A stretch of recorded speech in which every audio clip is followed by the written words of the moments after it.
자, 보통으로는 신나는 금요일이 되어야 되는데 아침에 눈을 떠보니 비트코인이 널브러져 있어가지고 심란한 마음을 가지실 분들도 계시지 않을까 싶습니다.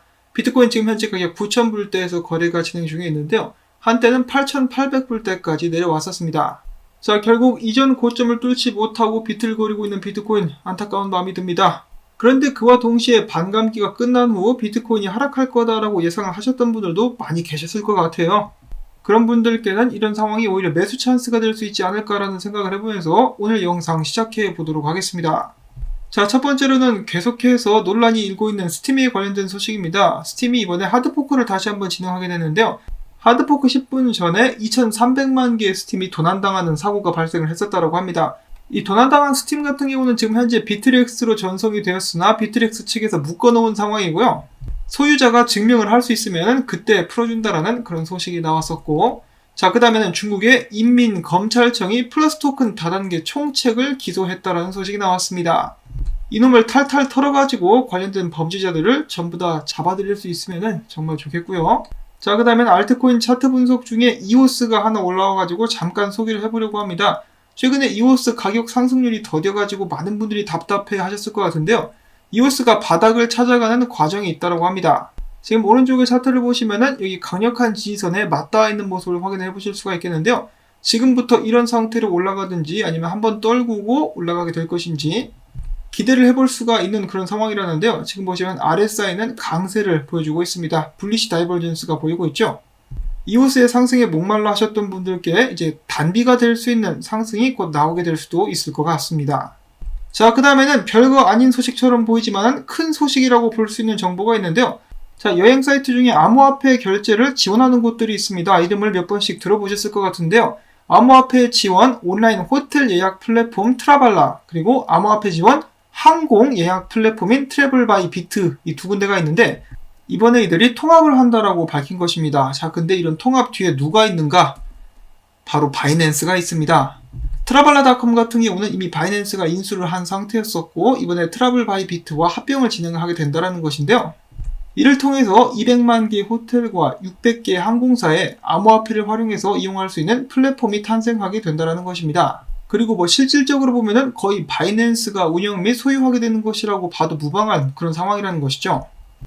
바이낸스는 이미 2018년 10월에 250만 달러를 트래블 바이 비트에 투자를 한 바가 있고요.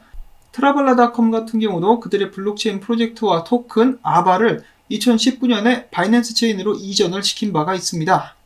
자, 지금 이 전염병 사태 때문에 국제적인 여행이라든지 그런 것이 이제 한풀 죽은 그런 상태이긴 한데 모든 것이 정상적으로 돌아오게 되었을 때 바이낸스는 이 플랫폼을 통해 가지고 많은 수익을 거둘 수 있게 되지 않을까라고 생각을 해봅니다. 지금 바이낸스를 보시면은 아프리카, 남미, 아시아, 유럽이 좀 덜하긴 한데 전체적으로 엄청나게 세를 확장을 시켜 나가고 있죠. 그런 과정 속에서 그들이 사용할 토큰이 뭐겠습니까? BNB 코인이겠죠. 그렇기 때문에 저는 BNB가 나중에 굉장히 커지지 않을까라고 생각을 하고 있습니다. 그리고 바이낸스의 성장은 여기서 멈추지 않겠죠. 최근에는 코인마켓캡을 인수하면서 다시 한번 화제가 됐었는데 계속해서 이제 암호화폐계의 아마존 혹은 구글이 탄생하고 있는 모습을 여러분들께서는 보고 계십니다. 자, 그뿐만 아니라 이 암호화폐 국제 거래 플랫폼인 크립토닷컴이 역시 그 세력을 넓혀 나가고 있는데요. 최근에 유럽 쪽으로 엄청나게 큰 성공 진출을 성공시켰던 크립토닷컴이 이번에는 캐나다에서 MCO 비자 카드를 출시할 예정이라고 합니다. 그래서 지금 현재 싱가포르, 유럽, 미국에서 카드가 사용이 되는데요. 한국도 포함이 됩니다. 왜 여기서 계속 한국을 빼놓는지 모르겠는데 관심 있으신 분들은 앱을 통해 가지고 카드를 신청하실 수도 있고 이번에 크립토닷컴 같은 경우는 유럽 진출을 기념하면서 이벤트를 연다라고 합니다. 크립토닷컴의 이 트윗을 리트윗하고 좋아요를 눌러주시면 사람들을 제비 뽑게 해가지고 총 10만 달러가량의 비트코인을 무료로 나눠주고 있다고 하네요. 특히 카드 사용자가 카드와 함께 댓글을 남기면 당첨될 수 있는 가능성이 높아진다고 합니다. 관심 있으신 분들은 확인해 보시면 좋을 것 같고요. 그 다음으로 이커머스 플랫폼 중에 가장 큰 플랫폼 중에 하나인 샤퍼파이가 이번에 암호화폐로 지불을 할 수 있게 해주는 옵션을 선보이게 될 것이라고 하는데요. 물론 샤퍼파이가 바로 암호화폐를 받는 것은 아닙니다. 중간에 코인페이먼츠라는 회사가 들어가게 되는데 그래도 좋은 소식이죠. 암호화폐로 결제할 수 있는 옵션이 늘었다라는 점에서 긍정적으로 볼 수가 있겠습니다. 이 코인 페이먼트를 통해 가지고 1,800여 개의 암호화폐들로 샤퍼파이에서 지불을 할 수 있게 될 예정입니다. 자, 그 다음에 어제 큰 화제가 됐었던 소식이었었죠. 이 50개의 비트코인, 사토시의 지갑으로 추정이 되는 그런 지갑에서 50개가 움직여가지고 사람들이 난리가 났었는데, 그 지갑의 주인이 바로 크레이그 라이트가 아니냐라는 소문이 일고 있다라고 하는데요. 그것에 대한 근거는 다음과 같습니다. 지금 크레이그 라이트 같은 경우는 아이라 클라이맨과 이 법정 소송 공방을 벌이고 있는데요. 이 법원에 크레이그 라이트가 자신의 비트코인 주소다라고 하면서 제출한 주소 중에 한 가지가 바로 어제 비트코인이 움직였었던 그 주소라는 것입니다. 뭐야 이거 정말 크레이그가 사토시인가 라고 생각하실 분도 계실 텐데 아니죠. 아직 그런 결론을 내리기는 한참 멀었고요.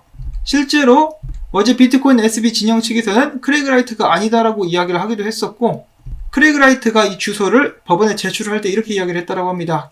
나는 이 주소들에 대한 비트코인 개인키가 없어가지고 비트코인을 움직일 수 없다라고 했기 때문에 만약에 크레이그 라이트가 정말로 이 주소의 주인이었고 비트코인을 움직였다라면 오히려 큰 위기에 처할 수가 있는데 바로 법정에서 그런 증언을 했기 때문에 거짓말을 하게 된 것이죠. 그래서 법정 모독 및 위증죄로 처벌받을 수 있게 된다고 합니다. 크레이그 라이트 변호인 같은 경우는 다음과 같은 사항에 대해서 이제 답변하지 않겠다라고 이야기를 했고요. 그렇기 때문에 크레이그 라이트가 주인이어도 이제 문제인 상황, 주인이 아니어도 문제인 상황, 만약에 주인이라면은 이제 법정 모독 및 위증죄로 처벌을 받을 수가 있고, 주인이 아니라면은 이 거짓말로 가짜 증거를 또 제출을 한 것이 드러나게 되는 것이죠. 거의 사면초가라고 볼 수가 있겠습니다. 자, 아무튼 어제 움직인 50개의 비트코인 같은 경우는 그 중에 10개가 믹서를 통해 가지고 코인베이스와 코인페이먼트로 흘러 들어갔다고 합니다. 이 비트코인 10개를 팔 생각인가 보죠. 자, 이러한 부분 때문에 몇몇 사람들은 사토시가 비트코인을 움직이자 비트코인 시장이 하락했다라는 식으로 이야기를 하기도 했었습니다. 자, 그 다음으로 넘어가가지고 다음 소식. 비트코인 보안 전문가죠. 안드레아스 안토노플로스가 최근에 51%에 대한 비트코인 공격에 대해서 괜찮을 것이다 라는 발언을 했다라고 합니다. 51% 공격 같은 경우는 비트코인이 가지고 있는 가장 큰 약점이라고도 볼 수가 있겠는데요. 비트코인 공격이 들어온다 할지라도 첫 번째로 비트코인 공격 같은 경우 비용이 비싸고 효과적이지도 않다. 그리고 공격을 한다 할지라도 비트코인에게서 이제 자산을 훔치거나 컨센서스 규칙을 바꾸거나 한마디로 비트코인 블록체인을 사용해서 나쁜 짓을 할 수는 없을 것이다. 그 이유는 바로 네트워크가 상당히 분산화되어 있기 때문이다 라고 이야기를 하면서, 만약에 이제 전 세계적으로 대규모 정지연이 일어난다. 그렇다 할지라도 비트코인은 다른 시스템들보다 회복률이 빠를 것이다 라고 주장을 했다라고 합니다. 비트코인 짱이야 라고 이렇게 이야기를 하고 있는 것이죠.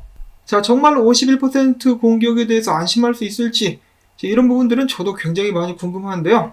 이러한 공격 자체가 아예 없기를 바라야 될 것 같습니다.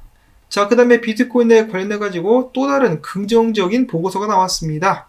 일렉트릭 캐피탈 같은 경우는 최근에 비트코인이 세계 최고의 가치 저장소가 될 수 있는 조건들을 충족했다라면서 보고서를 통해서 이야기를 했는데요. 이 가치 저장소로 인정받기 위한 3가지 조건이 있습니다. 첫 번째로는 자산의 효용성, 둘째로는 신뢰성, 셋째로는 수용성인데 이 3가지 기준을 비트코인이 모두 만족시키고 있다는 것이죠. 자, 그리고 비트코인과 금, 항상 둘이 비교가 되긴 하는데요. 비트코인의 강점은 무엇입니까? 금에 비해서 보안성이 뛰어나고 자리를 많이 차지하지 않는다라는 것이죠. 베네수엘라 같은 경우는 영국의 중앙은행에 굉장히 많은 양의 금괴를 맡겨놨었습니다. 그런데 영국의 중앙은행이 이제 돌려주지 않겠다, 배째라고 나오고 있는 것이죠. 그러니까 베네수엘라가 너희들에게 소송을 걸겠다라고 이야기를 하고 있는 그런 기사가 나왔습니다. 이런 면에서 봤을 때는 비트코인의 강점이 두드러지는 그런 부분이 아닌가. 만약에 비트코인이었었더라면 이런 식으로 다른 나라 중앙은행에 금괴를 맡길 이유조차 없었겠죠. 아이러니하게도 이렇게 귀금속을 수집하는 사람들의 이야기를 들어보면은, 이 투자하는 사람들의 이야기를 들어보면은 If you don't hold it, you don't own it 이렇게 이야기를 하긴 하는데요. 말 그대로 자신 손에 없으면은 네가 소유한 게 아니다라고 이야기를 하고 있는 것입니다. 지금 똑같이 당하고 있죠, 베네수엘라가. 자, 그 다음에는 비트코인 분석으로 넘어가 보도록 하겠는데요. 지금 비트코인 상황은 어떠한가? 첫 번째로 이 필부 유명 분석가인데요. 그가 보고 있는 비트코인 상황은 이렇습니다. 지금부터 추세선, 이 큰 추세선에 맞고 올라가가지고 이렇게 지그재그로 상승하게 되는 것, 아니면은 추세선 뚫고 떨어져가지고 8,250불짜리에서 반등해서 올라가거나 아니면 6,500불대까지 떨어져서 올라가거나, 결국은 올라가긴 올라가는데 어디까지 떨어졌다 올라가느냐, 이것을 이제 예상을 하고 있는 그런 상황이었고요. 반면에 비트맥스에서 짱 먹는다는 안젤로 BTC 같은 경우는 10월달까지 16,000불 가게 될 것이다 라고 이야기를 하고 있습니다. 물론 그러면서 이 사진 같은 경우 그 익명의 작년에 화제가 됐었던 익명의 분석가가 썼었던 애니메이션 캐릭터를 갖다 붙여놨는데요. 여러분들께서 보시기에는 어떻습니까? 비트코인이 10월달까지 16,000불 상승 가능할까요? 지금 비트코인을 보시면은 이제 어제 오늘 약간 떨어지긴 했지만은 큰 추세선을 깨지는 않은 그런 상황입니다. 잠깐 뚫고 내려갔었지만은 금방 다시 올라왔죠.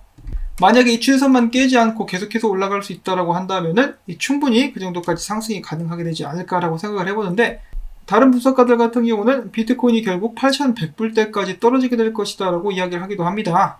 필부가 제시한 시나리오에 따르면 이 두 번째 시나리오가 될 수가 있겠네요. 8,200불대 초반에서 이제 횡보를 치다가 올라가는 그런 시나리오를 볼 수가 있겠고, 지금 현재 비트코인 하락세가 완전하게 접어들었다라고 보기는 좀 힘들기 때문에 추가적인 하락에도 이제 대비를 하셔야 될 것 같습니다.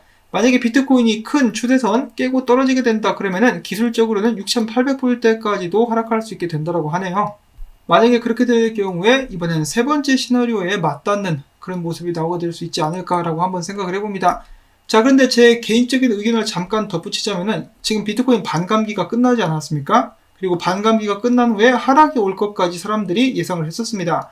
그 배경에는 채굴자들의 수익 문제도 있었고 여러 가지 문제 때문에 한번 크게 하락이 오게 되지 않을까라고 생각을 하고 있었는데, 큰 하락 후에는 점진적으로 지속적인 상승을 거듭하는 모습을 그 전에는 보여줘 왔었기 때문에 지금 하락한다라고 해가지고 실망할 것이 아니라 이번에 하락세만 끝나면은 불장이 시작될 것이다라고 하면서 오히려 기뻐해야 되지 않나.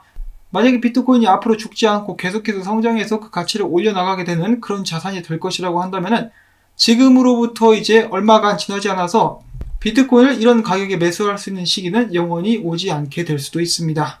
저번 반감기에 그랬었던 것처럼 말이죠.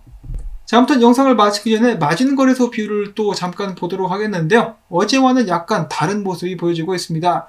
비트파이넥스, 비트맥스 같은 경우는 여전히 롱이 높지만 비트맥스 같은 경우는 많이 사그라들었고 바이낸스 같은 경우는 다시 숏이 높아지는 그런 모습이 보여지고 있습니다. 전체적으로는 아직도 롱이 훨씬 더 높은 상황이기 때문에 사람들이 이쯤에서 반등이 오게 되지 않을까라고 하면서 기대를 품고 있는 그런 모습을 상상을 해볼 수가 있겠는데, 아직은 그래도 좀 조심해야 된다, 방심하긴 이르다라는 말씀을 전해드려보면서 오늘 영상은 여기서 또 마무리를 짓도록 하겠습니다. 비트코인 하락에 주눅들지 마시고요. 앞으로 어떤 식으로 비트코인을 투자해 나갈 것인지 그것에 대해서 집중하실 수 있기를 바라면서, 오늘 또 열심히 만들어본 이 영상 여러분들께 도움이 되셨다면은 그래, 앞으로도 한번 좀 힘을 함께 내보자라는 의미에서 광고 영상 시청, 좋아요 버튼, 그리고 광고주 방문까지 3단 콤보 한번 넣어주시기를 부탁을 전해드리면서 전 다음에 또 새로운 소식 가지고 인사를 전해드리겠습니다. 안녕히 계십시오.